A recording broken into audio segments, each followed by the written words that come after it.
Okay, buongiorno. Today we're going to talk about different types of chemical reactions. And before I proceed, just want to quickly mention two terms up here on the top right. One is a cation, which refers to a positive ion, and the second is an anion, which refers to a negative ion. Okay, so let's proceed.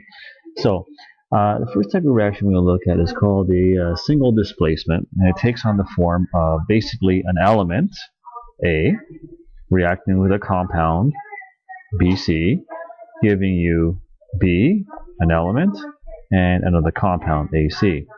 And what you need to understand in this type of reaction is like displaces like. So B is, and BC is actually an ionic compound, where B is the cation and C is the anion. And if A is a metal, it would like to become a cation. So what happens in this case is that the like A displaces the like B. So A displaces B. So we can't have A and B together. So this would be wrong because we're not going to put two cations together. So this is the form of a single displacement. So here's an example. Zinc and hydrochloric acid react to form zinc chloride plus hydrogen gas. And we need to balance this equation, so there is balance. And you can see that zinc, which is a metal, replaces hydrogen. And if you think about hydrochloric acid, in this case, the hydrogen is positive and the chlorine is negative, so you got like displacing like. In another example, we have aluminum and copper 2 chloride. So what you will get in this case is that this is the metal, there's your cation, this is your other cation. These two are going to replace, well, this is not a cation right now, but it will be. These two are going to replace each other. So you get aluminum chloride plus copper. And we need to balance this out. So here is the balanced equation. Okay, in another type of reaction, we have what's called a double displacement. In this case here, we have two compounds that will react to form two new compounds. But again, once again, the cations in this case will switch with each other. So like will replace like, and the anions will will switch with each other. So in other words, you can't put A and C together. That will not work because they're both cations, and that's not going to work. So here's an example. Magnesium chloride and calcium hydroxide will react. So again, to form two new compounds. We can predict what those are because magnesium is a cation, calcium is a cation. So they will switch, and you will get calcium chloride and magnesium hydroxide. And this equation is already balanced. And again, you can see that the two metals have switched. So here's another example, calcium sulfate plus magnesium hydroxide. And again, we're going to get these two switching. So that will give you calcium hydroxide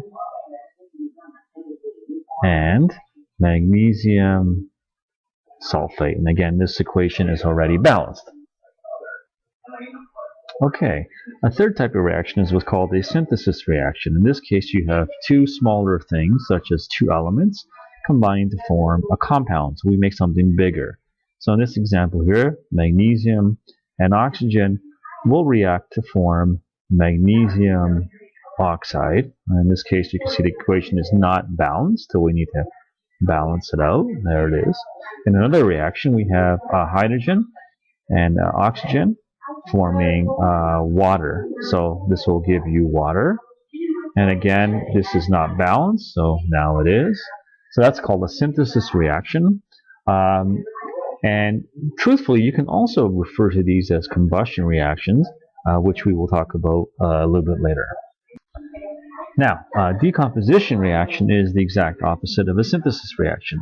So a decomposition, you take something that's larger like a compound, and you break it down into two smaller subunits, such as two elements in this case. So for instance, if we have the decomposition of sodium carbonate will break down into two smaller subunits, and that would be sodium oxide and carbon dioxide. And this equation is already balanced. Another type of decomposition would be like, for instance, the decomposition of hydrogen peroxide, which will decompose into water and oxygen. Now this one is not balanced, so we'll need to balance it out, and there it is. And again, you could think of synthesis and decomposition as complementary. So any synthesis reaction in reverse would be a decomposition. Any decomposition reaction in reverse would be therefore a synthesis reaction. Now, a very special type of double displacement reaction is what's called a neutralization reaction. So remember, double displacement is when you have two compounds reacting to form two new compounds, right? And in this case, it's the two compounds are an acid and a base, and they typically will give you water and something called a salt. So I'll show you an example of this. Here we have hydrochloric acid reacting with sodium hydroxide. So again, this is the positive component, this is the cation, this is the anion, this is the cation, this is the anion. So what will happen in this case is you will get the formation of water as the hydrogen ion reacts with the hydroxide, so that gives you water, and the sodium will react with the chlorine to give you sodium chloride, which is common table salt. And believe this reaction is perfectly balanced, so we don't need to worry about it. The next reaction, we have nitric acid and potassium hydroxide. So again, the hydrogen will react with the hydroxide to give you water, so there's your water, and the nitrate will react with potassium, because nitrate's negative, potassium is positive, to give you potassium nitrate. And again, this reaction is already balanced. Okay, the last type of reaction we're going to look at is called a combustion reaction, and this is typically a fuel source reacting with an oxidant, something that will take electrons from it, and most likely it'll be oxygen.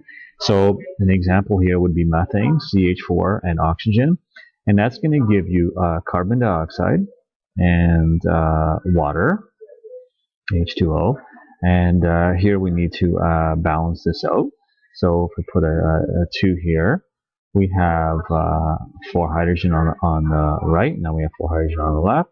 So we need to balance out the oxygen, so we put a 2 there, and that's perfectly balanced.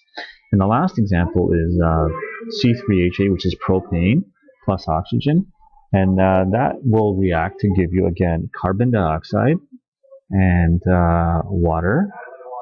Okay, so and again, this needs to be balanced. So here's the balanced equation.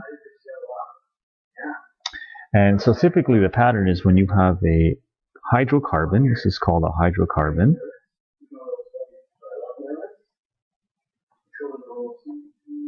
okay, and oxygen, you're going to get the formation of, you can see CO2 and water.